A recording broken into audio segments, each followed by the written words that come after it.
Okay, so this is the brownie batter. It's an Amish recipe. Trying this measurement component part right for the first time. So, hopefully it turns out well. It's titled Rich Chocolate Brownies, and it's gonna have a frosting. So I'm excited. Okay, so this is the recipe. Looks good, turned out. However, this recipe should be doubled. So I'm gonna put the measurements in the description box. Go ahead and double it because I think it's meant for a smaller pan. I didn't have a smaller pan. So I just tried to make it as square as I could, letting it be sort of as thick as I could get it, right? But double the recipe if you're gonna put it in like a cake pan, like an 8 by 12, I'd argue. Yeah. So I'm gonna frost this up and then show you. Okay, so these brownies are incredibly good.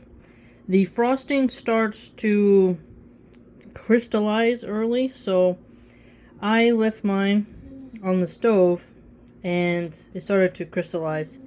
But if you pour it on faster, it'll be more smoother than how I have it. But if you wait like I did, it'll be smoother. It's incredibly good. It's still kind of warm. I just wanted to taste it so bad. Didn't want to wait. But man, it's so freaking good. I hope you like it. Definitely a keeper recipe. But remember what I said about doubling it if you want a more fuller pan. Ooh-wee!